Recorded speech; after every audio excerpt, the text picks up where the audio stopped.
Good evening, everyone. Can you hear me? My name is Will Rosenzweig. I'm your course instructor here for Edible Education 101. Thank you for those of you that have just left the protest across campus to join us this evening. This is probably a saner, safer, and wiser place to be this evening. We have a quite an amazing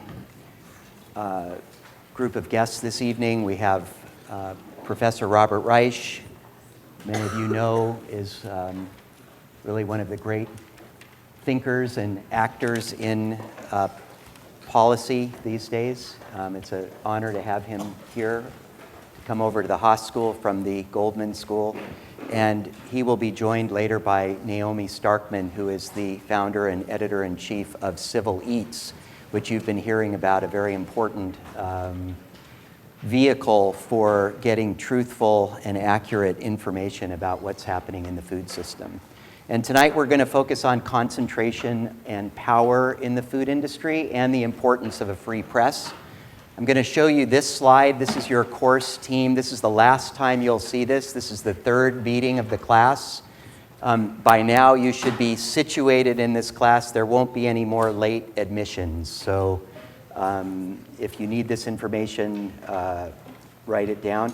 Also, there seems to be a lot of interest in grading in this class, so I just thought I would reiterate for those of you that care about your grade or how it's created, that this course is now offered as a letter grade or a pass, no pass, and your attendance, your participation in submitting class questions, and participating in in-class questions with the iClicker is 50% of your grade. And you'll also have 2 4- to 5-page papers. Somebody asked me last week if this course was going to be graded on the Haas curve, and the answer is no. I see some applause happening, okay.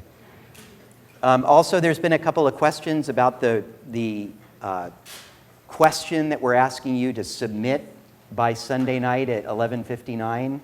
This question is intended to get you thinking about the readings and the lectures. So the purpose of your question is actually to telegraph to us that you've done the readings. So don't ask the speaker, "Dear Professor Reich, what was your favorite part of Saving Capitalism?" That's a question that does not qualify for a point, okay?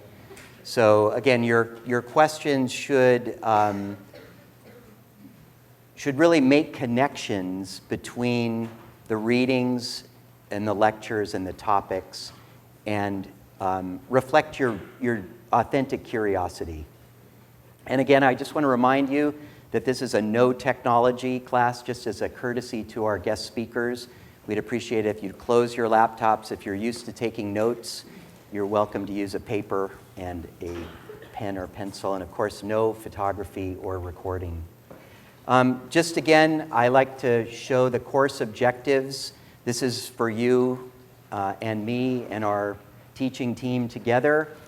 But one of the things that's interesting about edible education is that it comes together rather spontaneously around a combination of topics, speakers, and then the availability of the speakers. So the course isn't necessarily linear in nature. It kind of develops organically. So we try our best to unfold the nuances of edible education to you, but we also are very much topic and speaker driven week to week. You'll remember the first week, Alice Waters, our fearless leader and instigator of this course, gave a lecture about fast food values relative to slow food values. And it was a very poignant and touching talk, really, I think, expressed Alice's great vision, and her steadfast commitment is really being the standard bearer in this realm of edible education. And then last week, we had Mas Masamoto, a third-generation peach farmer from the Central Valley, who really shared sort of the spirit, soul, and difficult business of being a farmer. And in addition to the slow food values that Alice expressed early on in the course, I think I was struck that Moss also introduced really this spirit of joy. He really talked a lot about the joy of producing this beautiful fruit, and even more importantly, the joy of having people enjoy it. And he also talked about collaboration. I thought it was interesting how he framed the relationship between him as a farmer and the people who eat his fruit, not in a transactional manner, not like I'm selling it to you and you're buying it and you're consuming it. He used this word collaboration over and over again. I thought that was just fascinating. That's a very different value than you tend to hear in the marketplace of food. So thinking about a farmer collaborating with a whole host of people, but ultimately with the eater in a joyful, nourishing experience. So at the heart of edible education is really trying to come to understand what it is that we value, what do we care about, what are we willing to become intentional about with respect to our actions. And the first paper in this class is actually going to be a reflective exercise about your values. And what I thought would be interesting, just as a way of, again, testing those clickers, for those of you that aren't students, the way the students show us that they're here is they participate with these clickers. But why don't we benchmark a couple of questions and just see where everybody's at right now. How many meals did you prepare for yourself this past week? A, 0, B, 1 to 3, C, 3 to 10, and D, more than 10. And do this quickly, and we'll play back the result. Do you want to play back the results one at a time or all together? I think we have to do it Okay, one at a time. Okay, let's play it back. Is everyone's questioning or answering? There we go. Let's see. Go to PCs. There you go. Switch there. Okay. Let's see. So 25 people, none. And 1 to 3, about, it's varying. People are changing their answers now. Want to look good, do you? Okay, so stop. But I'm kind of keen to look at these questions at the beginning of the semester and then again at the end. And so stay truthful to these answers. Here's the next question. What is your, can you switch us back to that? What is your level of culinary confidence? And you can define what you think I mean by culinary confidence. What is your level of culinary confidence? 0, low, medium, or high? Yeah, 155. I think when you get to 160, it's good. Okay, finish up. You can decide quickly. Okay. Let's see. This looks like a similar distribution. So C is medium, and it looks like we've got some E's. They're the outliers. They're the ones that don't know how to use the clicker. And it looks like we've got a few people in line to work at Shape and Ease here for D. Okay, here's the third benchmarking question. Did you get enough food to eat this past week? And did you get enough food to eat this past week? And by food, I mean food, like the kind that Alice brought the first week, not the kinds of foodstuffs or food-like objects, as Michael Pollan likes to say, that are pervasive around campus. A, I got more than enough food. B, I got enough. And C, not enough. Okay, let's see how we did on that.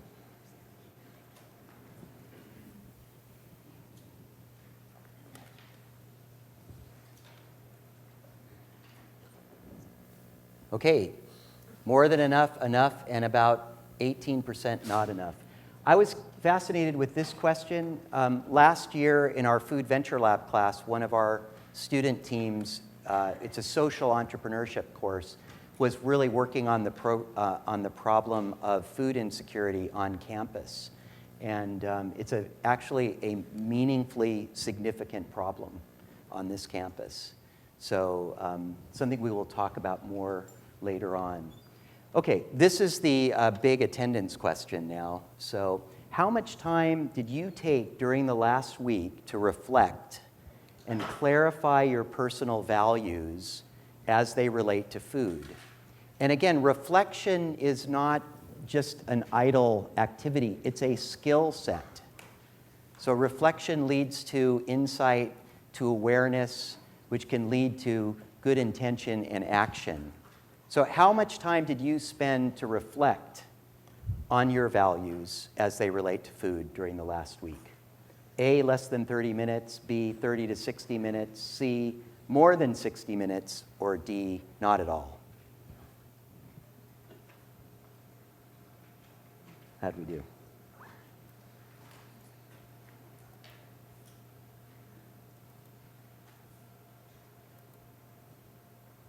Okay, majority less than 30 minutes. Thanks for being honest. And perhaps look at that and see if you might increase that by 10 or 20% in the coming week. So, how do values shape our vision, choices, and actions? How many people have sat behind one of these machines before? This is, for those of us that wear glasses or contact lenses, this thing's called a phoropter.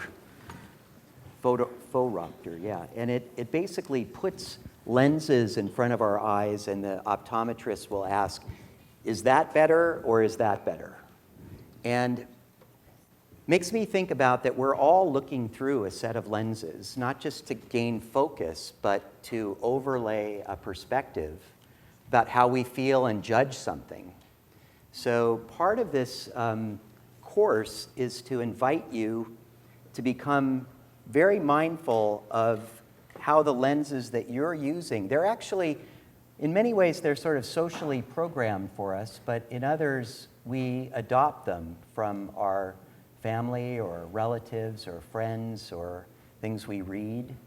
And I saw a video this morning that came out on Wired magazine, and I wanted to play it for you. It's just a minute and a half. But I thought it would be interesting for you to watch it very carefully from the perspective of the values that are expressed in this particular whiz-bang innovation video. So this is the product launch for a new product. Take a look. So you wake up in the morning, and the only thing you want is a cup of coffee. The last thing in the world you want to do is go to Starbucks and stand in line and pay too much money for somebody to get your order wrong and have to make it 11 more times before they get it right. That's what this is meant to solve. This is Cafex, and it's an industrial robot whose job it is to make you coffee as perfectly and quickly as it possibly can. You can order from your phone or from a kiosk, and the goal is to put it everywhere where there's lots of people who need coffee right now. You have a bunch of different coffee options. You can pick if you want some syrup, and then you give it your phone number. And what this will do is it'll tell you when your order is about to be made and when it's ready. So you can just walk right through, pick it up, and leave. It can make coffee in about 20 seconds. It's really fast, and it's running two machines at the same time. It's designed to be super efficient, so lots of people can get in and out really quickly. And I get a text saying my coffee's ready. So my PIN is 6349, and there's my coffee. So the idea is that most people will order from their phone. They really want repeat customers who can just sort of run in and out. They're gonna put these things in train stations, so you can just grab one quickly as you go. So, and you can set this to be ready at a time that you want. I have to tell you, there's only one downside, really, is that the latte art kind of leaves a lot to be desired. But otherwise, it's pretty delicious.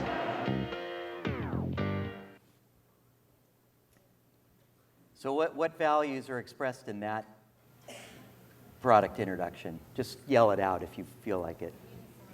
Uniformity, speed, efficiency, quality. Remember, we also talked about that every disruption creates a displacement. So they said, at the beginning, he says, why bother with dealing with Starbucks, which, after this video, I think may become the slow food coffee place, where people make, where you have to deal with like 10 or 11 people making mistakes on your drink.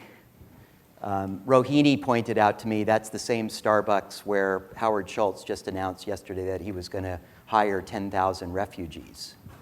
So again, different values being expressed in different ways. Let's see if I can get this. I thought I'd show you that. That's also an option. So this is the first year that this course, Edible Education, is being offered in the business school. And the food marketplace is estimated, it's a lot of different numbers, but $7 trillion a year globally. That's one of the largest markets in the entire world of trade and industry. But it's a special industry because we depend on food to live, and the kind of predictable supply of food is really at the cornerstone of a functioning society. There's a saying that there are 7 meals between contentment and chaos. So the way the food industry was really studied as an industry and a business up until about 1996 when Marion Nessel launched the first graduate program in food studies. Now we look at the food system and as recognition of a set of vital interdependencies. And it's very difficult to map the food system. And if you go onto Google and map, food system infographics, you'll see dozens and dozens of them that talk about inputs. It talks about production, that's growing things or catching things. There's processing, turning those things into products that people can use, whether it's putting it into a package or putting it in a form that you can buy it. Then it gets distributed. Then it gets sold in different ways. Some of the maps now are starting to actually look at the outputs, too, of the food system. So not just what's going in terms of seeds and fertilizer and water and soil and capital and labor, but also what's coming out of it, like chronic disease or soil depletion, what have you. So I'm going to encourage you this week to go look at some of these diagrams that are out in the world. I will post these on B courses so you can look at them. This is really one of my favorites because it starts to incorporate the value of health as being an important attribute of the food system.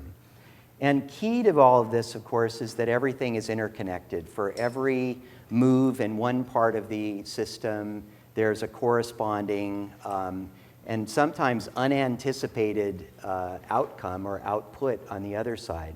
So this week we thought we would talk about concentration and power in the food system. It's a very timely moment for that. For those of you that care about democracy, it's been a pretty bumpy couple of weeks here. And there's a fellow named Phil Howard, who I have a lot of respect for, a professor. He was at Santa Cruz for many years. And he started to map the hidden concentrations of power in the food industry. This is one of my favorite maps that he did, which actually dispels the mythology that a lot of the small, mission-driven food companies are independent and operating kind of with their own set of values. In 2001, I was standing in front of a class here at Haas, and I mentioned I had worked at Odwalla in the mid-90s, and I said to the class, "Did you hear today that Coca-Cola bought Odwalla?" And it was very interesting. Half the class kind of went, "Oh," and then another part of the class went, "Oh." I was like, well, what's up with that? And well, the "oh" was sort of like, well, there goes the company, its values, its quality, and the uprising O's were, well, now think of all the people that are going to have access to healthier juice and products. So these challenges these changes come with a a lot of trade-offs.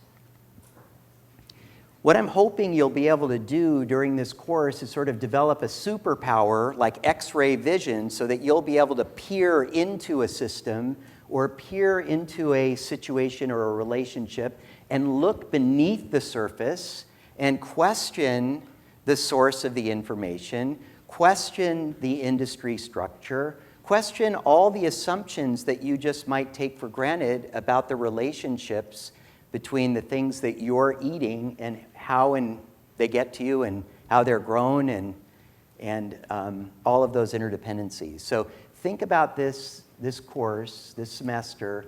How am I going to develop this superpower of X-ray vision into transparency? So a couple ways that concentration shows up in the food industry is, number one, is the changing of the interpretation of antitrust laws. The structuring of exchange networks. Many times companies will collaborate to create pricing advantages. And, if you are an early stage food entrepreneur and you sell a product to Whole Foods that they think is really hot, it's not uncommon for them to tell you that they would be really displeased if that product was sold to Walmart at the same time. Reshaping of consumption habits, so larger companies can influence us. Phil Howard talks about this also as de-skilling. So that video I showed you is a perfect example of having a robot prepare a cup of coffee and sort of eliminating all the joy that comes from actually brewing something yourself. De-skilling is also done by he talks about the packaged lettuce business. So just washing lettuce has been taken away from us and changed our habits. Manipulating pricing, maintaining government subsidies, strengthening intellectual property protections, and influencing standards. As we all know, the organic standards have changed and become more conventional over the last years, thanks to the fact that the concentration of interest from big industry has set the table for those kinds of discussions. So you've heard of the 12 days of Christmas. We've now had the 12 days of presidential pronouncements. And we now have a president that enjoys fast food.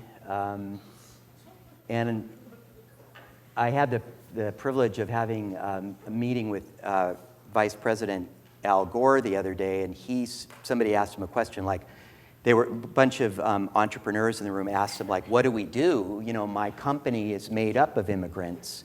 And he basically said, this is not like the fasten seatbelt sign coming on for 20 minutes during a cross-country flight. This is like, fasten your seatbelts. This is going to be disruptive for quite a while. So how are the president's policies and potential appointees likely to impact the food system? So we know there's been a lot of talk about trade agreements, which are going to affect costs and availability of products. Infrastructure, investment, a wall could create trade tariffs that would raise prices. I just read that we in the United States import $2 billion worth of Mexican beer a year. Imagine that. And think of all the avocados that'll cost more. Of course, immigration. Just saw a report that it's possible that 40% of the grapes in California might not be able to be harvested if there was deportation or that access to undocumented workers was taken away. Of course, wages. We have a appointee to the department, the Secretary of Labor, who is a fast food king. There's also some thought that institutions, food establishments may be able to actually deny people access to their products based on religious belief.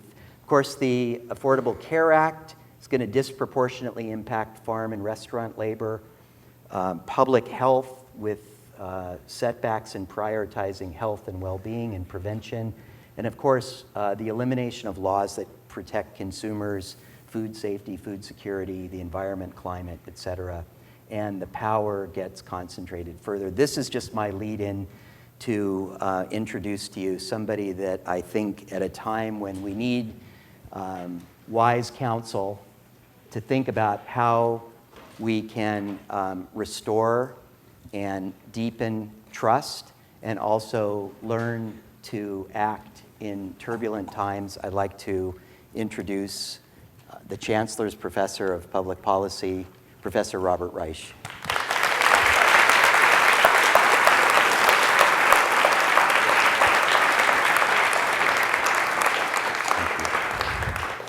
Well, thank you, Will. Is this microphone working all right? Well, I appreciated that, not only my introduction, but also the introduction to the topic, because when I was asked to speak to you tonight, I was frankly a little bit, well, I was challenged, let's put it that way, because I spend most of my days worrying about issues at the intersection of politics and economics, and a little bit sociology. And these days, particularly over the last couple of weeks, I've been spending a lot of time, well, looking at what our new president is doing and all of the forces around him. I haven't spent very much time thinking about food. I mean, I have. Today, I consumed one chocolate croissant, and I think I also had a latte, a chai latte, that's right. That was it. That was my food intake. People my size actually are environmentally extremely positive. That is, we take in very little food. The necessities with regard to recycling, we don't emit very much carbon dioxide. I think that we are the future. But I was trying to think about the relationship in structuring what I talk about with you, trying to think about the relationship between food and everything else I am worried about. And when I first heard about edible education, I thought it was about men and their fathers. In other words, I thought it was edible. I mean, I did actually, but that was only for a moment. I gradually understood all of what you are doing, and maybe the way to begin is to talk about an experience I had in the fall of 2015, when I was in Missouri. I was on a book tour with my latest book, and I was meeting with farmers. I had asked the publisher to please not make a normal book tour. At a normal book tour, you just meet people you already know, or people of a sort you already know. I mean, you go to Boston and New York and Washington and San Francisco and Portland and Seattle and Los Angeles and maybe Chicago, and you don't really talk to anybody else. And this book tour, I asked the publisher to please make sure that I was going to have a chance to talk with other people who are not necessarily my readers, not that I have many readers. I write the kind of books that once you put them down, you can't pick them up. But I was, so one of the places in this book tour was a group of, was in the center, smack in the center of Missouri, a group of farmers. And they were trying to decide at the time. We had a discussion about economics and politics. I talked to them about the upcoming presidential election, which by then, fall of 2015, was still a while away. And I said to them, they were all very friendly, and I was friendly, and nobody seemed to have any particular attitude, right versus left, Democrat versus Republican. I said, who are you thinking about, seriously? And a lot of them said something to the effect of, well, we're trying to make the decision between two people we find very attractive. One is Donald Trump. The other is Bernie Sanders. And I found that interesting. because from where I come from, nobody was talking Donald Trump and Bernie Sanders in the same sentence. And certainly nobody I knew was trying to make a decision and having a hard time making a decision between Donald Trump and Bernie Sanders. It just seemed odd to me. But as I began talking at greater length to these farmers in the middle of Missouri, or Missouri, that's what they called it, I started to understand something that has a bearing on all of the various strands that I wanted to talk to you tonight. That is, what's the connection between food and Donald Trump and what got him elected and the demonstrations and the speech tonight at another part of campus? Can we draw any lines from one data point to another? Well, they said to me, when I said, well, how can you, I didn't say it rudely, I said just I'm interested, Donald Trump and Bernie Sanders. They began talking about the pressures that they have felt under financially. And they said to me that they are having a harder and harder time making it. They're small farmers. And as Will began to talk about, and that diagram was very, very helpful, those small farmers feel squeezed, they said. They're not making any money. In fact, the risk that they're facing economically keeps on going up, partly because their suppliers are charging more and more for seeds and for fertilizer and for stuff like that. And the people they sell to were paying less and less. And you don't have to be a very good economist to understand that that puts people in a very awkward economic position. And these farmers didn't just feel that they were in an awkward economic position, they actually thought that something was rotten. Something was going on here. I mean, they had been farming for years, for generations. There were 3-4 generations there, and they had never encountered this combination of rising supply prices and falling prices for what they were selling. And as they began inquiring what was going on, they began to see that their suppliers were monopolizing, that is, Monsanto for seeds, and also DuPont and others for fertilizer. They're becoming bigger and bigger and bigger. And if you're very big, one of the advantages of size, well, you can have economies of scale. That is, you can do things more efficiently, we hope. But another thing that comes with size is that the people you sell to have fewer and fewer choices. And it's possible with great size to actually gain control over a market. And that's what was happening to the farmers, or at least what they suspected was happening. They didn't have very good data, but they suspected it. They kind of felt it. And then when it came to their own people they sold to, the food processors, they felt that the food processors were also getting bigger and bigger and monopolizing more and more of the food processing market. And they, small farmers, had very little power. They were getting squeezed economically because they had the least power in that chain. And because they had very little power and were getting squeezed and felt that they were worried, they were on a kind of downward escalator economically. They were making less and less every year, and they were worried about their futures, and they were getting angrier.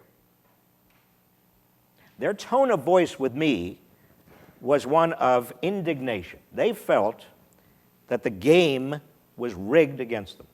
And I kept on hearing that phrase from them, the game is rigged.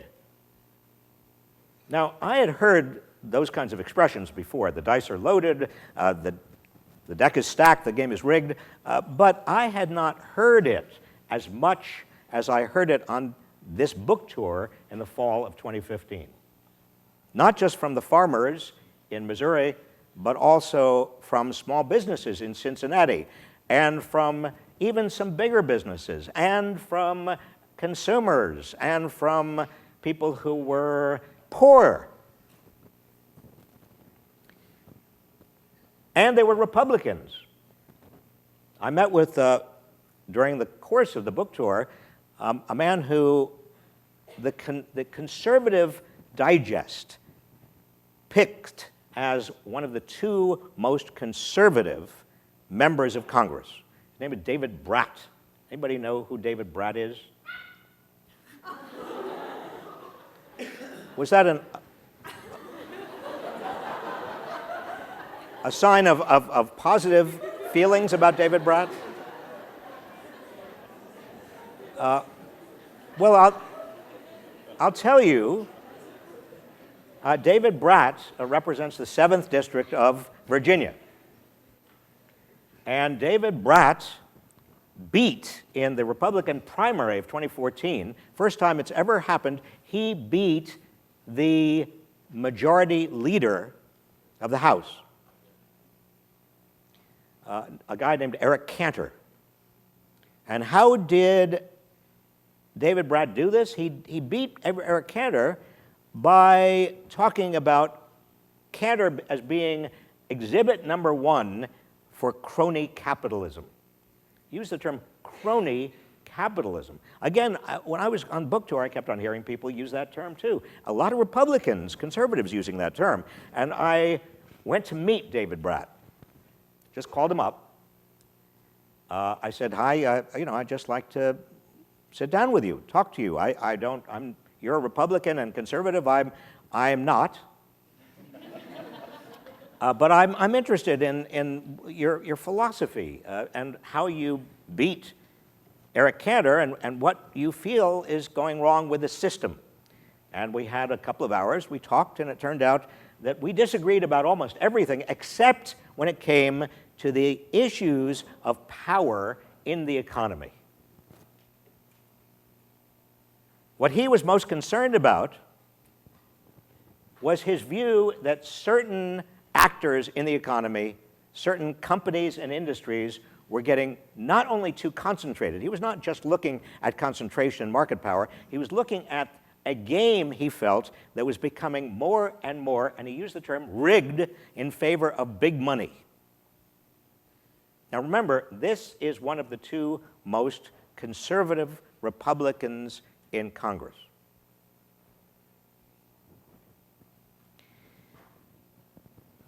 So it all got me thinking.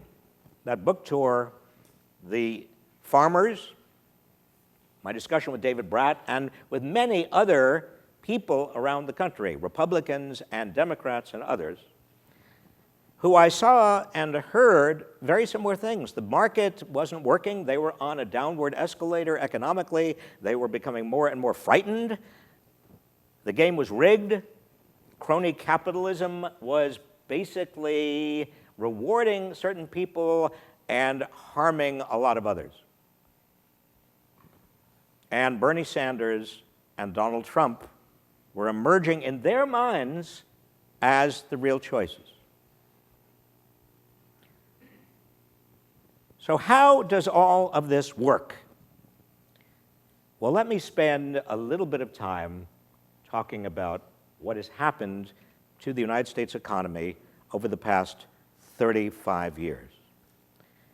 And I can speak from a little bit of direct experience, because this is not just, if I just wanted to give you economic data, I would have brought a lot of slides, but I want to give you economic data in terms of my own experience as well, because my first job in the government was as an intern to Senator Robert F. Kennedy in 1967, the year before he was assassinated.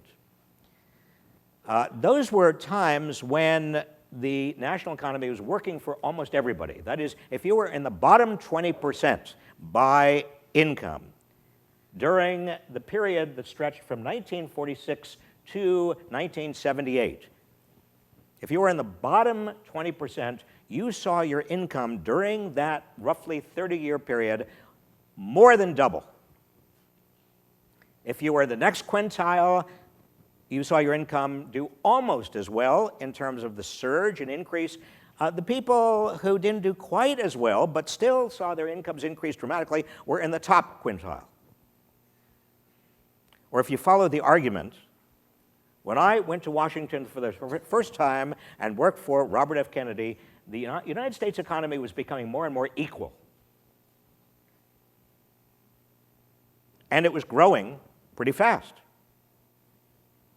Now, I knew that there were a lot of problems, and Robert F. Kennedy, one of the reasons that I was so excited about working for him, is that he was working very hard at that time in the Senate to try to widen the circle of prosperity, so more African Americans and more Latinos and others would actually have an opportunity.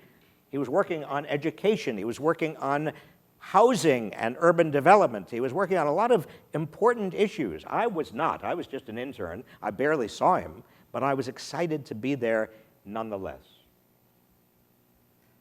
And then the following year, not only was he assassinated, but so was Martin Luther King, within really weeks of each other.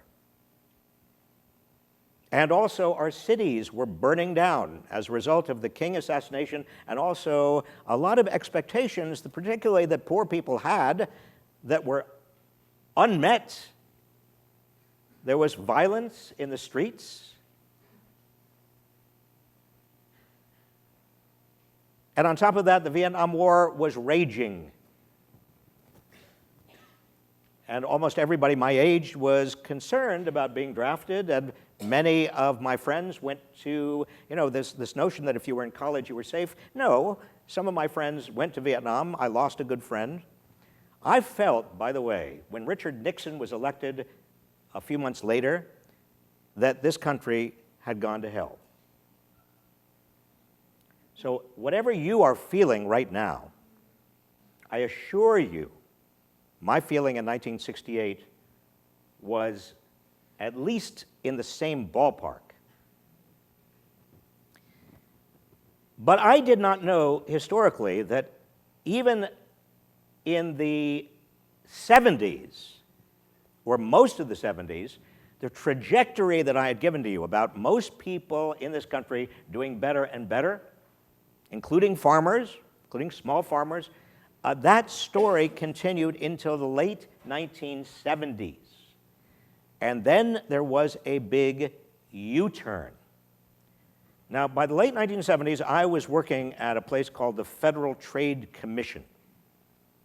I don't know whether you know about the Federal Trade Commission. It's one of those independent regulatory agencies started in 1914 under Woodrow Wilson. But one of its primary duties is to root out concentrations of economic power that are lifting prices above what a competitive rate might be. Industries that are abusing their power. The Federal Trade Commission and the Antitrust Division of the Justice Department are the two places where you get that kind of power in Washington to go after, using the antitrust laws, to go after concentrated economic power. And I was at the Federal Trade Commission, and we were prosecuting cases, and there was a lot of action. We also were going after some big companies, and then I discovered something that absolutely amazed me. We had some very large cases and rulemakings going on that were very unpopular with certain industries. So unpopular that members of Congress began warning us not to pursue them. Now, I, in my naivete from the days of Robert F. Kennedy internships and all I knew about civics and American government, I didn't really know about the possibility that big companies or industries could say to members of Congress, you've got to stop them, a regulatory agency or the Antitrust Division, from pursuing us. That didn't make any sense. It was something that I didn't even know could happen, naively. And then, indeed, the Federal Trade Commission lost its funding entirely. We were shut down until we mended our ways. That was my first brush with something that I have since seen again and again. And you can see how it might possibly be connected to feelings that emerge in 2016 about the game being rigged. I'm giving you data points, and I'm trying to connect the data points, and I'm trying to show you that my experience, my personal experiences, track something that's been going on in the United States.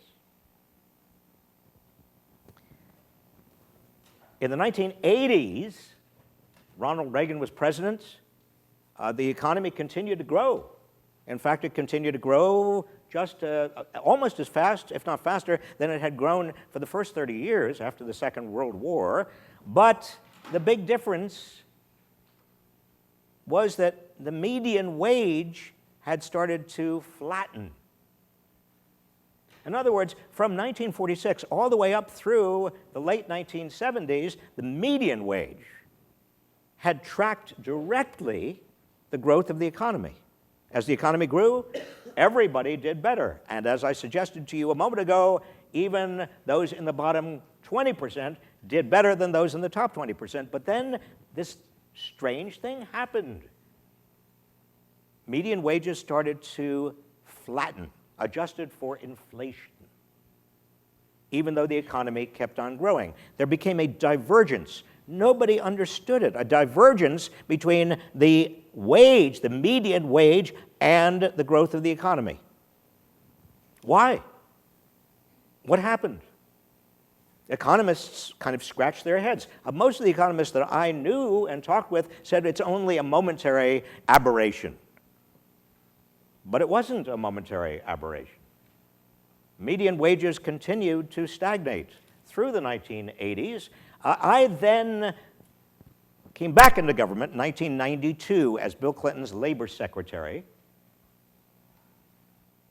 Now, I don't know how anybody else becomes labor secretary or any other kind of secretary, but I knew Bill Clinton because he and I had gone to graduate school together at Oxford. And I'd even introduced him to his future wife. I didn't know what I was doing at the time.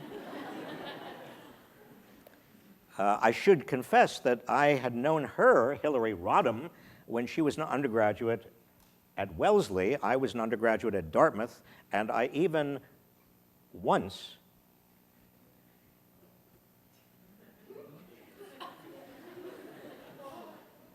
dated her. It was one date, and it's not, she wouldn't even call it a date. It was because she was president of her class, I was president of my class, it was sort of a presidential summit. So in 1992, when Bill Clinton became president, he called me up. I was then teaching at the Kennedy School at Harvard, and he said, "Bob, I would like you to come and run my economic transition." I didn't know what an economic transition was. I didn't really understand exactly what he wanted me to do, but I went down anyway. And it was interesting and it was strange and different than when I was at the Federal Trade Commission 12 years before, and very different from when I was in Washington in 1967. What I found was Washington had become much richer. In the late 60s, it was kind of a seedy town. In the 1970s, it stayed pretty seedy. I had lobbyists who occasionally wanted to talk to me when I was at the Federal Trade Commission early, and I said, okay, let's meet for lunch across the street at Barney's. Barney's had cockroaches all over its walls. I never saw the lobbyists again. It was a good way of ridding myself of the human cockroaches. But by the time we got to the 1990s, Washington had become very, very wealthy. And there were very, very elegant restaurants and bistros, and with a heavy silverware and heavy napkins and beautiful hotels. Washington never had a really beautiful hotel, but all the hotels were becoming refurbished. I'm not talking about the Trump International Hotel, that was later. But how did Washington get so rich? 2 of the 5 richest counties in the United States became counties that were contiguous to Washington, D.C. What was going on? Well, as I got deeper and deeper into the economic transition and became Secretary of Labor, I had a chance to get a closer look at the economic and labor statistics. I saw that the median wage kept on flattening. I mean, there was no increase in the median wage at all, but everything was doing very well. The economy as a whole was doing very well. Where did all that money go? If the median wage is flat and the economy continues to grow, where, I kept on asking, did the money go? Class? Well, the money started accumulating up at the top. When I began seeing this and began talking about it, you can imagine how unpopular I became. People accused me of being a class warrior. I said, look, I'm not criticizing anybody. I mean, this is not, I'm just pointing out the data. This is not necessarily, I'm not demonizing. I don't want anybody to feel like I'm singling them out. I'm just interested in how this is happening. Inequality is widening in ways that we had never seen before in this country, and I'm just determined to figure it out. And so with a group of economists and some others, we poured through the data, and we kept on looking at the structural changes in the economy through the 1990s, and I began seeing some patterns. Now, obviously, globalization and technological change were driving some of this, a big portion of it. In the early 1990s, we all said, well, a lot of it's globalization, because of globalization, you have a lot of manufacturing jobs beginning to leave.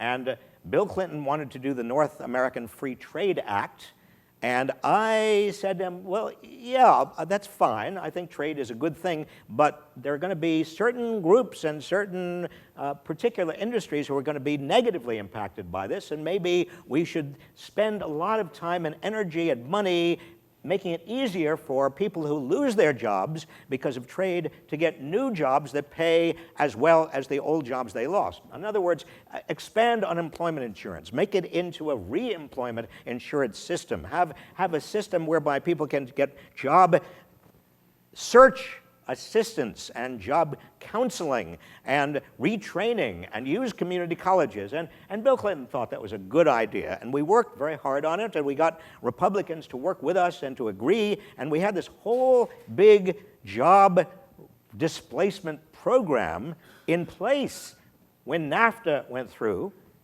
And then when we did the World Trade Organization, the ascension of China, we also had this big, complicated reemployment system, but the problem was we could never get money for it. Congress never appropriated any money for it. And I asked myself, why? What's going on here? I mean, wouldn't you think that it's better to appropriate money so people can get new jobs, retrain, improve education, than have people just lose their jobs and get lousier jobs and become more resentful? I mean, isn't that kind of resentment dangerous politically as well as in terms of social trust that binds a society together? But I couldn't convince the politicians. And I later learned, and I later understood, that there was no constituency in favor of re-employment. That is, there were a lot of people, including the labor unions, who wanted to support jobs that were here now. But there was nobody who was really eager to pour money into jobs that were not here now, that might be, but nobody knew exactly what the jobs could be or would be. The free traders loved free trade, but they were not interested in re-employment. They were interested in the market. Let the market do its thing. The protectionists were interested in just keeping things as they were, but there was nobody in the middle. There was nobody who was arguing for adapting the labor force to changes. And then I began noticing something else. That as the median wage flattened, the way a lot of families were coping with that flattening of the median wage was by working longer hours and having more and more middle-class wives and mothers enter the workforce to prop up family incomes.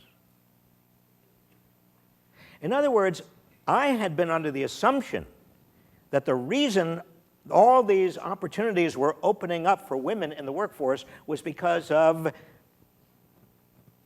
Title IX and anti-discrimination legislation and all of the women's movement. But actually, the more I looked at the data, the more I understood that the number of job openings for professional women were growing, but that's not why most wives and mothers were moving into the workforce. They were moving into the workforce because they had to move into the workforce in terms of and for the purpose of propping up family incomes that were otherwise going to be dropping because male wages were actually dropping, adjusted for inflation, because so many of those unionized manufacturing jobs were disappearing.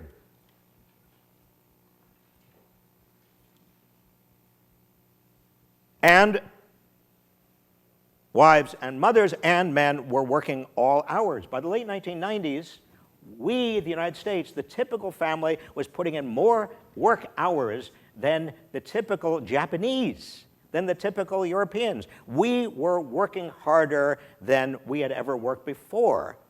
And that was mostly middle class and lower middle class, working class families just trying to maintain themselves in this changing economy.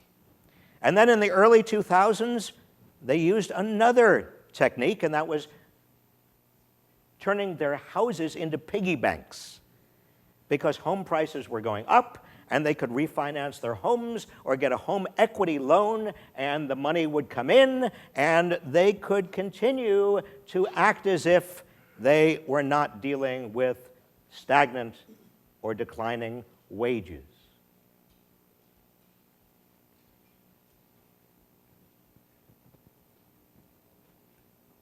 And then something happened. The housing market bubble burst. The financial bubble burst. And you had a huge number of middle class and working class families that either lost their homes or their jobs or their savings. Wall Street got bailed out by the federal government, as did GM and Chrysler.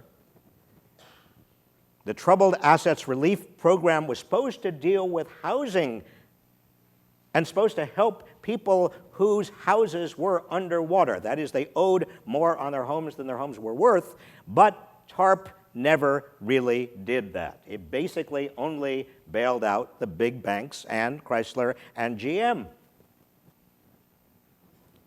And you know something? In the fall of 2015, when I was talking to farmers and people in Cincinnati and Republicans and Democrats and average people in all of these Midwestern and Southern states and talking about what they perceived to be a rigged game and a system of capitalism that was crony capitalism, when I was talking to them, do you know how quickly the Wall Street bailout came up? Within about a minute. That was when they all began seeing something. And it wasn't that technology and globalization were the only things that were taking away their jobs. It was that there was something happening in the United States. Globalization and technological displacement were occurring in Europe as well. They were occurring in Japan. They were occurring everywhere. But why were we galloping toward wider inequality than anywhere else in the world? Why was inequality breaking out? Why were wages really flattening, and why was so much of total national product going to the top here more than in any other country? Couldn't have been just globalization and technology. they began to see that it also had to do with politics and power. Because there is a vicious cycle at work, and I saw it firsthand when I was in the Clinton administration. I saw all the money. I saw the Lincoln bedroom of Bill Clinton and Hillary Clinton in the White House being essentially rented out to CEOs and others, very wealthy individuals who would pay a lot to the Democratic National Committee. I saw the big political parties of our country turn into, more than they'd ever been before, into fundraising machines designed to get a lot of big money from a lot of very wealthy people and big companies and Wall Street. So it all started to come together for me. A few years ago, I began to see why Bernie Sanders and Donald Trump were so attractive.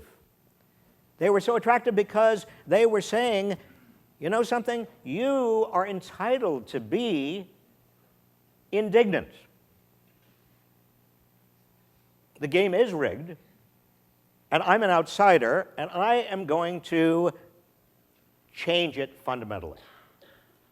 Now, Donald Trump said something different than Bernie Sanders. Donald Trump said, I am essentially going to be your tribute. I am going to, your tribute. I'm going to be your voice. And I'm going to be your voice, and I understand how angry you are. And some of your anger has to do with the fact that those people over there, those immigrants, those Mexicans, those Muslims, those people were the source of your problem. In other words, it was the same indignation and the same anger, but he was channeling it towards scapegoats, which is not new in history. Economic anxiety being channeled towards scapegoats. Bernie Sanders, who, you remember, people are not talking about Bernie Sanders anymore, the most unlikely person to channel indignation not toward scapegoats, but toward fundamental, called it political revolution, changing the entire democratic system, getting big money out of politics. Bernie Sanders, the most unlikely presidential candidate, 72 years old, 73 years old when he started, a self-styled democratic socialist from Vermont, Jewish, sort of bedraggled, Brooklyn, not even a Democrat. I mean, who in the world would have expected Bernie Sanders to take 20 states? Who would have expected that farmers in the middle of Missouri, when I was there in the fall of 2015, would say that they were actually thinking about voting for this guy named Bernie Sanders?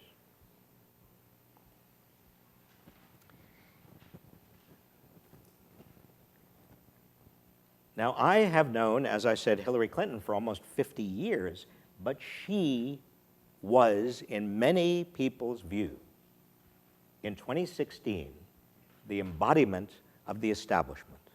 And the establishment, for many people, was crony capitalism. Donald Trump, as unlikely a tribune of the people, in fact, less likely than Bernie Sanders, a multi-billionaire who has been sort of flouncing and trotting around America for years, almost a joke. But he said convincingly to those farmers in Missouri, I am an outsider, I am going to disrupt, totally overthrow business as usual. And she, Hillary Clinton, is the insider. Now, most Americans, 3 million Americans, didn't believe him, voted for her. She got the popular vote, as you know. He got the electoral vote.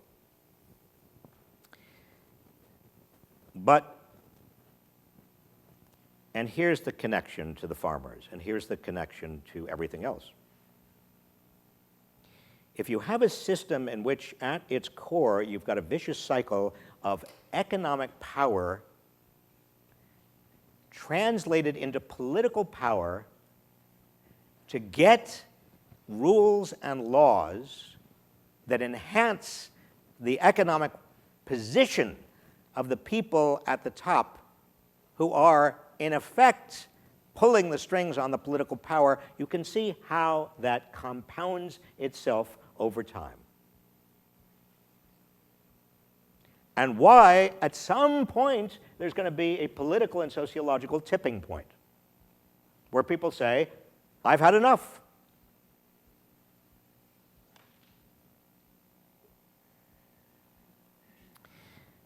So I want to suggest to you in our final minutes that it's not just monopolization. A lot of it is monopolization. It's rent-seeking behavior. It's monopsonistic behavior. And if you want me to get into that, I will get into that as well. But it's also the basic rules of the game. Basic rules of the game. Property. Intellectual property. How long can you hold a patent?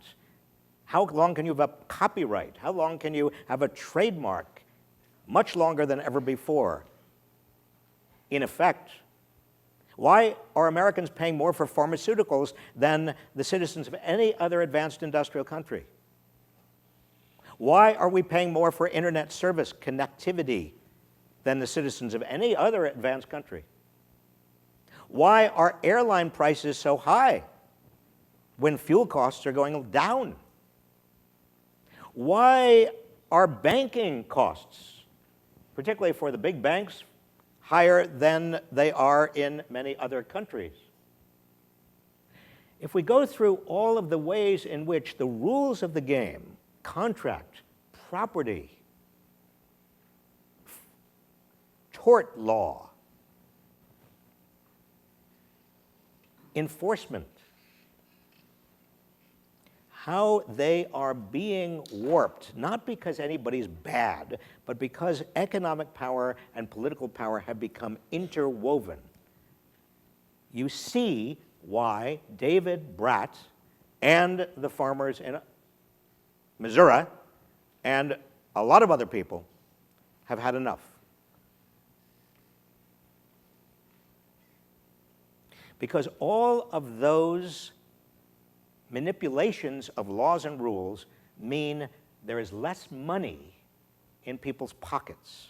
They're working harder than ever, but their money, their income, is being redistributed in quiet, upward redistributions to top executives and major shareholders. And those shareholders, by the way, the top 10% by wealth in this country has 80% of shares of stock, even including 401ks.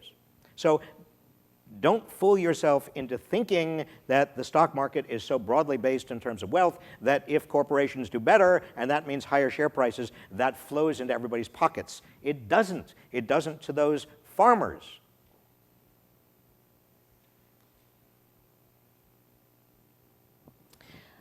So that should leave you with a question, I hope, or maybe 5 or 10. One of them is, what do we do about this?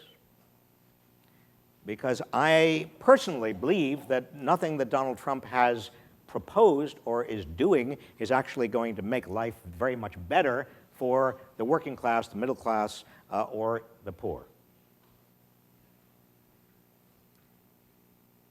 And if you want me to talk about what we can do, I will. But I hope you get the drift of what I'm saying. This is about power, not policy. We can come up with great policies, but that is pie in the sky if you don't have the power to actually make those policies real. The discussion we ought to be having is about power, not policy.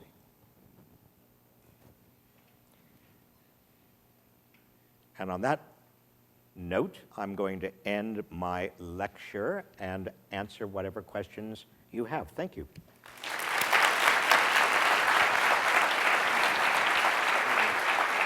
Thank you. Should we go?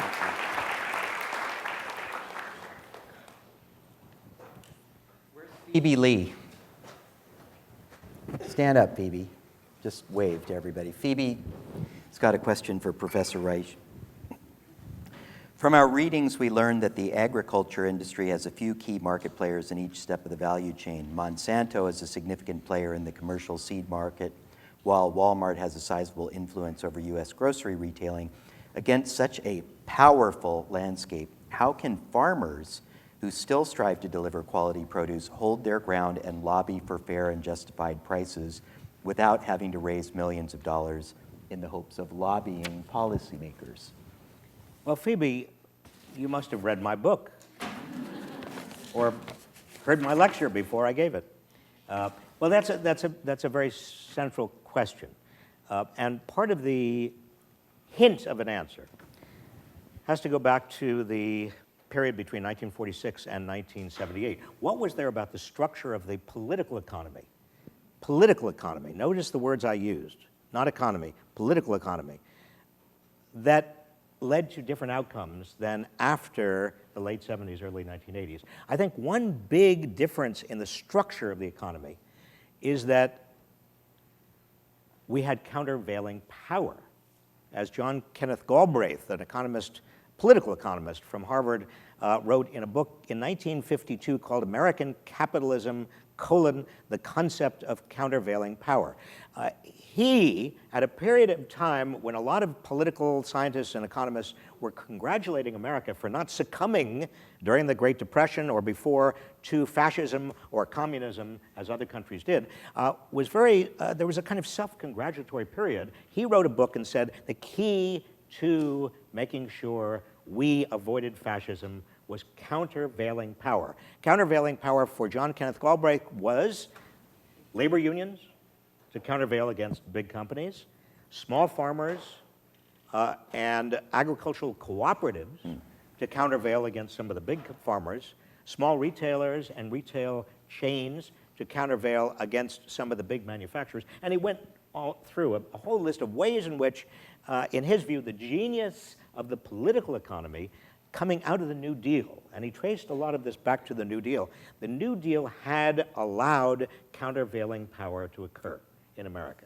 It had, through a bunch of New Deal legislation, in John Kenneth Galbraith's views, the New Deal, actually the significance of the New Deal was creating countervailing power.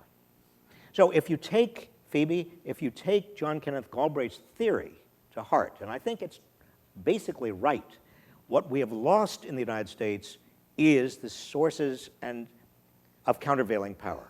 And the question is, how do we countervail again against great concentrations of power? How can farmers come together, small farmers, how can they exercise, as you asked the right question, a greater economic and political power?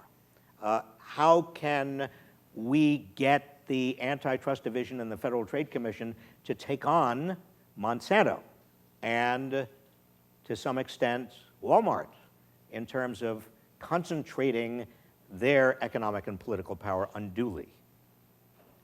I don't have a good answer, but my answer has to do with the power structure. You talk about in your book different moments in history when people came together to change the tide. And is there an opportunity in the food movement, do you think? Is there common ground to find, whether it be empathy, compassion, nourishment? We all have to eat. Is there a way to sort of cross over or bridge this divide that we find in mental models through food, recognizing that if we don't take care of what we have, none of us will have any quality of life? I'm sure there is. I'm sure there may be. I don't think it matters where we begin. It could be the environment. It could be food. It could be housing. I mean, you've got things that people care a great deal about, and they can come together. I think the only silver lining I see in terms of what's happened in the United States over the last couple of weeks is that there is a huge kind of outpouring of activism. And when people become politically active in the sense that they understand part of what they do as citizens is to be engaged in politics in a very active way, then there's a possibility for all kinds of changes in terms of countervailing power. One thing that, Alice Waters is, I've said, other people have said, the only 1960s revolutionary who succeeded.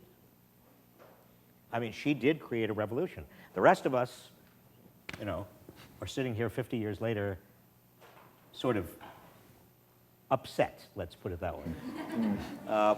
So there must be somewhere in that nexus of issues some real possibility for a continuing revolution. Do you think that the displacement caused by globalization will pale compared to what we're about to see with automation? And the Economist just said in this week's edition that 47% of the jobs that we have right now could be gone in 25 years. And are we prepared, structurally to handle that? No, we aren't prepared. What I should have said when I've talked about stagnant wages is that there's something else happening with stagnant wages, right along with stagnant wages, and that's less and less job security. So as automation takes away a lot of jobs, it's not that people have fewer jobs. It's not the number of jobs. It's the quality of the job. The jobs will pay less, and they will be less secure. I spent most of the day before yesterday at Google talking to people who were involved in artificial intelligence. They are making the self-driving cars and trucks, and their biggest concern is the sociological impact of what they're doing when people no longer have good jobs. Now, there's also an economic impact, as I kept saying to the Google folks, because if you have a middle class that's shrinking, eventually nobody's going to be able to afford all the gadgets that Google is coming out with. Henry Ford understood when he gave his workers a big raise and got a lot of other manufacturing employers to do the same thing. Those people could afford to buy Model Ts and other. So you've always got to keep track, in a business sense, of what's happening to aggregate demand. It's not just corporate social responsibility. It's business planning. I mean, you've got to think of it in business terms. Who's got a question for Professor Reich? How about here, right in front? Wait, does somebody have got a microphone? We're just going to get this on the video. Go ahead, Rohini. Right here, in front. Right here. Right here. He's got a Bernie button on. That's why he got to ask the question. So you ended your speech with power, and it's less about politics than today. It's about power. Less about policy. Or less about policy than it is about power today. And right now, when Republicans control all three branches of government, and even in Democrats, you'd think that there would be a little bit more closing of rank, but there's still like some division between center left and farther left, as well as just inability to win back power when something like this election has happened. Where do we go from here? How do you go about getting power, which is such an innocuous thing in and of itself? Yeah, well, I think it starts as it has started, particularly over the last several weeks, with people being outraged and exercising their outrage, displaying their outrage, marches, demonstrations, and that ideally coagulates into some political strategy. Now, remember, after 2008, after the Wall Street bailout, you had two movements emerging. You had the Tea Party that was a direct outcome of the Wall Street bailout. People were angry. Their anger was against government rather than the banks, but they were still angry about the kind of crony capitalism. And you had briefly the Occupy movement. What happened to the Tea Party is the Tea Party got co-opted by the Republican establishment. What happened to the Occupy movement is the Occupy movement got co-opted by basically what happens very often to the left, and that is, don't even talk to me about political strategy, I'm making a point. And I think the lesson there is that political strategy is the next discussion. I've been very interested to observe over the last week. I know many of these players. I mean, Chuck Schumer, Charles Schumer, who is the minority leader in the Senate, is not a bomb thrower. I mean, he is the opposite of a bomb thrower. He is somebody who has spent most of his life trying to calm everybody down and trying to avoid being labeled or even seen as an extremist. He's very close to Wall Street, but what do we see? Well, he has been so deluged by outraged citizens who call themselves Democrats, and many of them are in his constituency in New York, that he is now saying things that Chuck Schumer would never, ever have said before. But it's not just the past 2 weeks.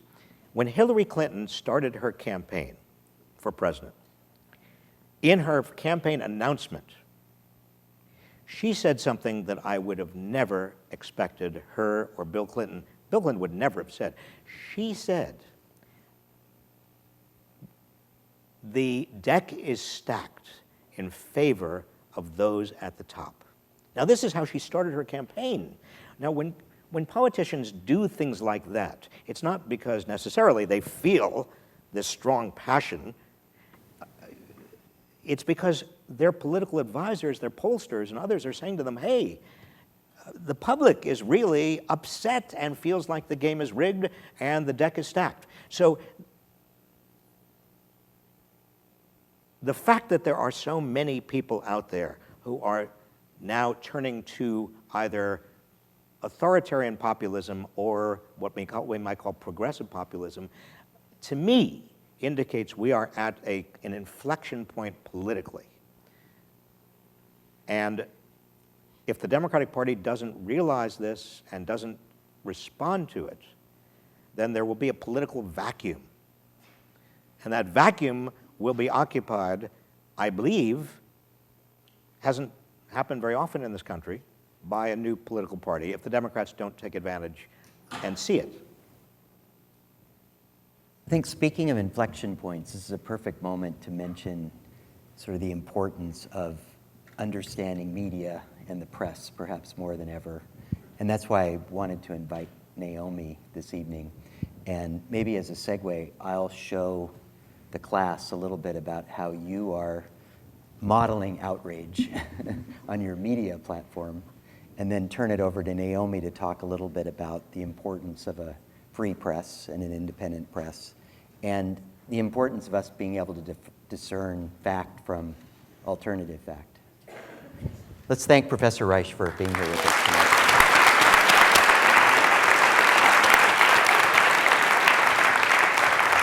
It would never be enough time. Thank you. Let me show you this wonderful little introduction.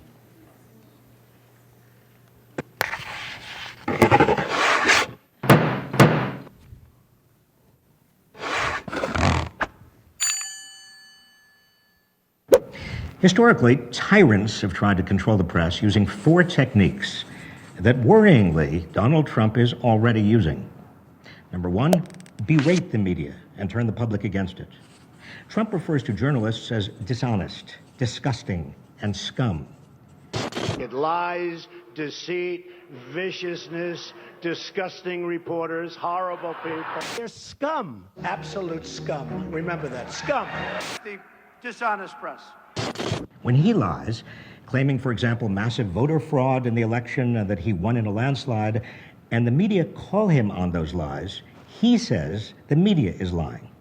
Even televised satires he labels unfunny, one-sided, and pathetic. Number 2, limit media access. Trump avoids news conferences. He's blocked the media from traveling with him, and even from knowing with whom he's meeting. His phone call with Russian President Vladimir Putin, which occurred shortly after the election, was first reported by the Kremlin. Number 3, threaten the media. During the campaign, Trump threatened to sue the New York Times for libel in response to an article about 2 women who accused Trump of touching them inappropriately years ago, and then another that revealed part of his 1995 tax returns. He says he plans to open up our libel laws so when they write purposely negative and horrible and false articles, we can sue them and win lots of money. And 4, bypass the media and communicate with the public directly. Trump tweets incessantly, issues videos, and holds large rallies, all of which further enable him to lie directly to the public with impunity. The word media comes from intermediate between the powerful and the public. Responsible media hold the powerful accountable by correcting their misstatements, asking them hard questions, and reporting on what they do. Apparently, Trump wants to eliminate such intermediaries. Historically, these 4 techniques have been used by demagogues to erode the freedom and independence of the press. Donald Trump seems intent on doing exactly this. I think this has 10 million views or something. Thank you for doing that. And please welcome Naomi Starkman. I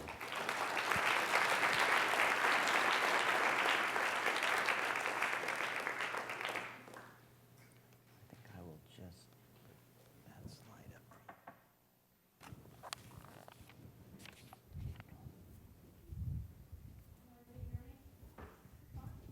Yeah. Just want to make sure. Can you guys all hear me in the back? You cannot. Okay. I'm going to find the...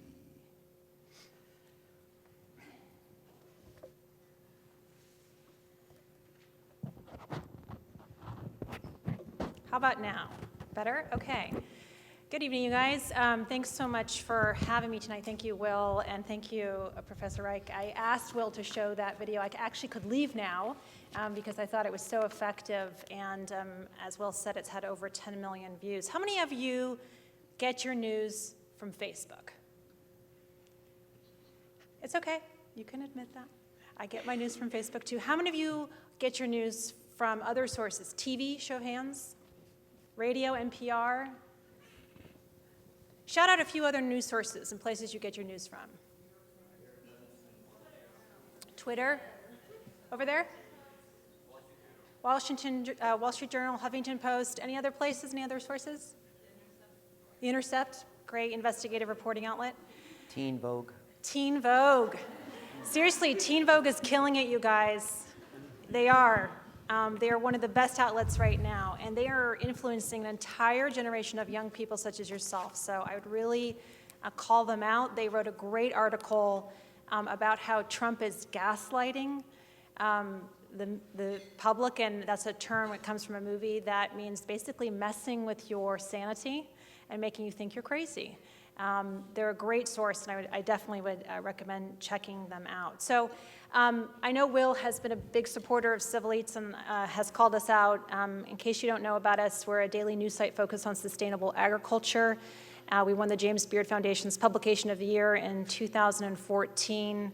I was a Knight Fellow last year at Stanford, focusing on sustainability and business models in journalism. As it turns out, there is no business model for journalism, which is probably why we're in the place that we are right now.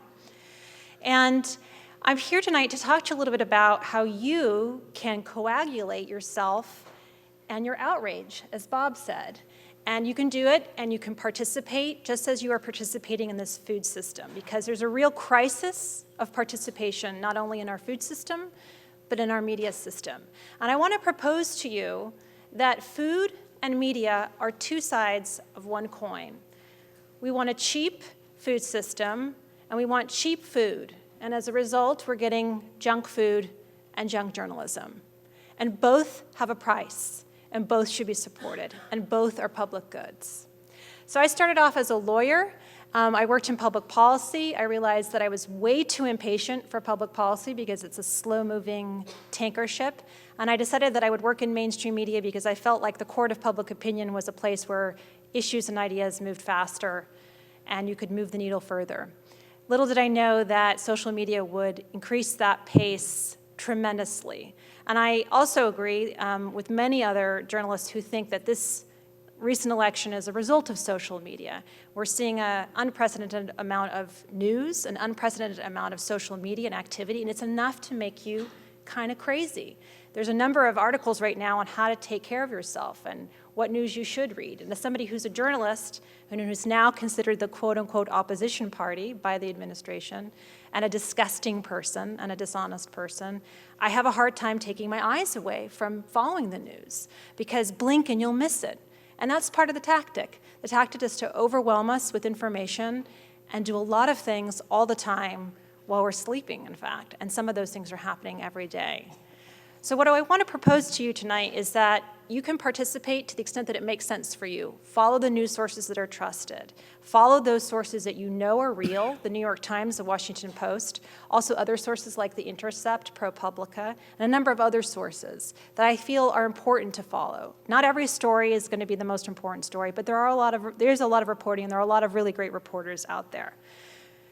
Now, I don't need to remind you all that freedom of the press is guaranteed by the US Constitution. It's part of what makes us a democratic nation. Freedom of the press is one of the most important pieces to what we care about. It's about a freedom of ideas, about saying things and reporting things that are, in fact, the truth and not alternative facts, right? You guys have heard about this. Now we have alternative facts. We also have something that's a rampant epidemic called fake news. What's fake news? Who even knows about fake news? Fake news is basically stuff that's made up all the time, and it's being shared at a rapid pace, and in fact has been now categorized as the reason why the election even happened. BuzzFeed did a great analysis and looked at all of the stories leading up to the election, and on Facebook in particular, reported that those fake news stories were shared 3 times more than actual reported news from the Washington Post, the New York Times, or other sources. And fake news has found a willing enabler in Trump, who makes up stuff all the time and relies on fake news to tell us that real news is fake. His favorite, just recently, is to quote-unquote ice out CNN. He now won't let any administration officials go on CNN, and he's called CNN and the New York Times and other outlets fake news. Last year, the Oxford Dictionaries selected, quote, post-truth as its word of the year. And it's really sort of says a lot when we're living in a post-truth world, because fake news is the boldest sign of a post-truth society. And if we can't even agree on basic facts, or what even is a fact, how do we even begin to talk to each other? It's a media ecosystem where, quote, everything is true and nothing is true, said former President Barack Obama in a post-election interview with The New Yorker. I want to read to you what he said, quote, and the capacity to disseminate misinformation, wild conspiracy theories, to paint the opposition in wildly negative light without any rebuttal, that has accelerated in ways that much more sharply polarize the electorate and make it very difficult to have a common conversation. So for those of us who care about accuracy and facts and evidence, it's time to realize that something has gone really sideways. There are a number of reasons why fake news even exists. There was a college student who told the New York Times that he started a fake news website for $5. He would receive $1,000 an hour, and he bragged to the Times that he used that money to pay off his college debt. There's also another reason for fake news, and that's basically to just mess with the mainstream media. And others have claimed that it's also a way to, quote, weaponize an act of digital terror. And we're seeing that right now. We saw that with the intervention of the Russian government in our election and what's happening in Europe right now. Right after the election, a professor at Merrimack College in Massachusetts put together a really great Google Doc that listed all these fake news sites.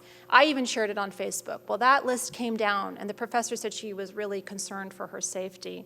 But there are a number of other ways to identify if what you're sharing is fake news. So don't just read the headline. Click on the source, see if it's a real news source. If you're not sure, ask somebody outside of your filter bubble.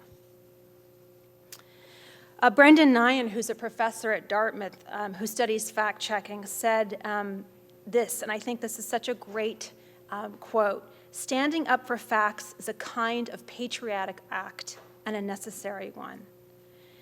And there's an interesting thing here about what might have actually played into fake news. A lot of you probably get your news or have in the past received your news from shows like The Daily Show, right? And there was this crossover between what was parody and what was news. And many journalists now think that, in fact, that has blurred the line. That, in fact, the question about what's news and who's a reporter has, for the last several years, been very confused. Okay, alternative facts. We've heard this happen last weekend, and this happened in particular when after chief strategist at the White House, Steve Bannon, who by the way was a founding member of the alt-right website Breitbart, told the New York Times that, quote, "The media should just keep its mouth shut," unquote. This was in a week when Bannon and the president described the media as the, quote, opposition party, and his other top advisor, Kellyanne Conway, used this term alternative facts to describe the White House press secretary's insistence on the size of the inauguration. When she was on the show Meet the Press with Chuck Todd, he said simply, quote, "Alternative facts are not facts. They are falsehoods." And that's the point I really want to make. Call a lie a lie. Call a falsehood a falsehood. These are not simply alternative facts, they're lies. And there are a lot of reporters who are now calling it that, including the New York Times, which is now using the word lie when they refer to what Trump is saying inaccurately.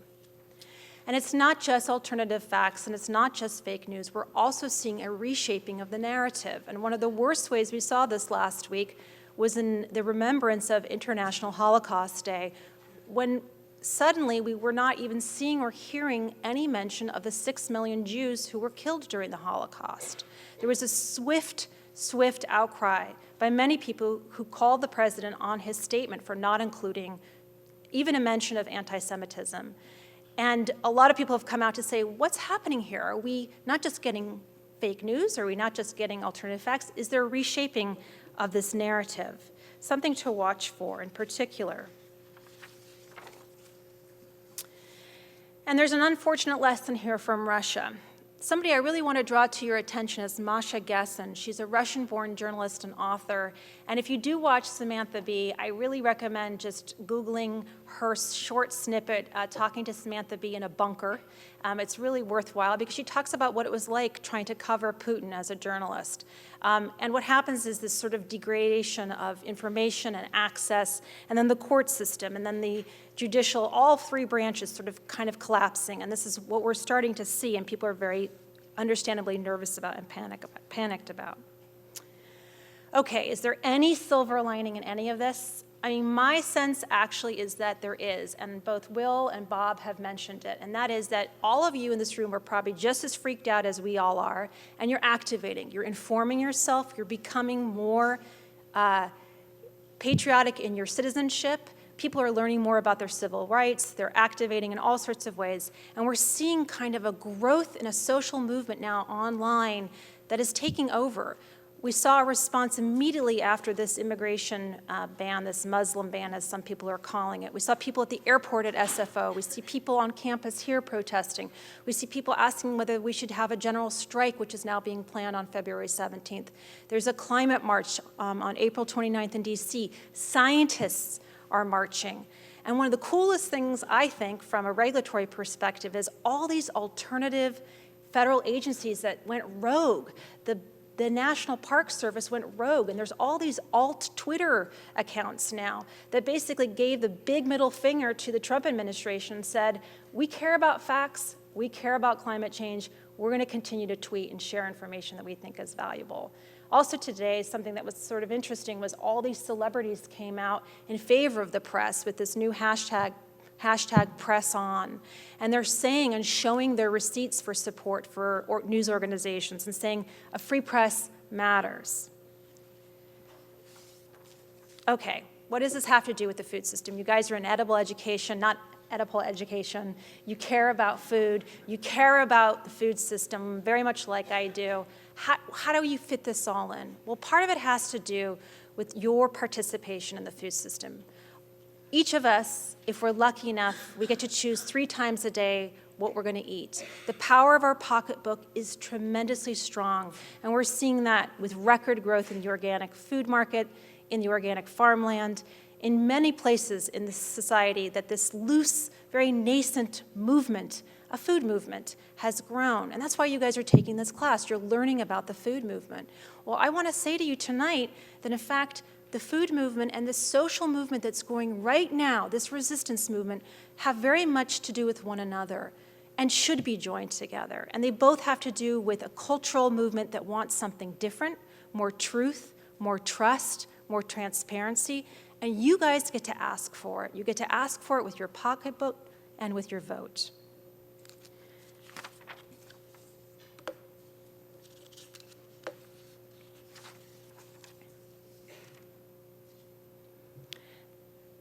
I want to read to you something that Faroud Manjoo wrote in the New York Times, which really moved me yesterday, and I highly recommend you guys reading it as well. I'll just snippet a quote here.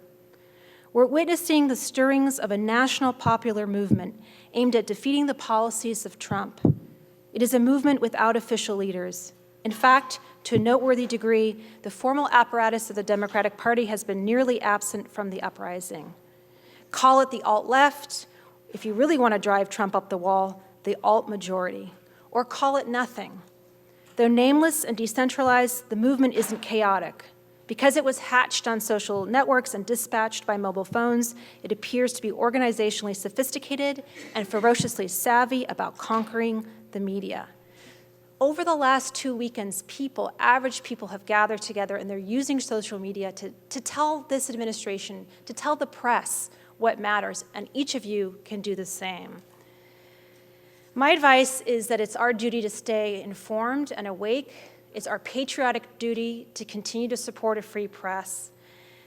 And I really loved Moss's comment about collaboration. So the founder of Slow Food, one of his main comments is that we as eaters, we are co-producers in this food system. Each of you is a co-producer in the food system and in the media system and in the future that you want to see. So I want to ask you to join this democratic process, to join the democratic process by choosing what food system you want to see in the future and what media future you want to see, what democracy you want to see. And that's what I have to say tonight.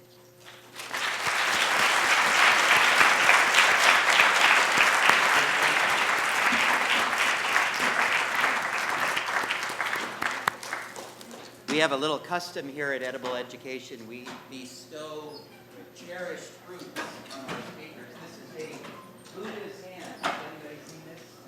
This is a citron. It's a wonderfully aromatic fruit. Thank you. And for Naomi, I'll give you this. Next week, we have Professor Saru Jayaraman, who is a very accomplished expert in labor, and she'll be here with us next week. Please read her excerpt from her book, Forked. And please travel safely tonight, and we'll see you next week. And we'll get Professor Reich something to eat.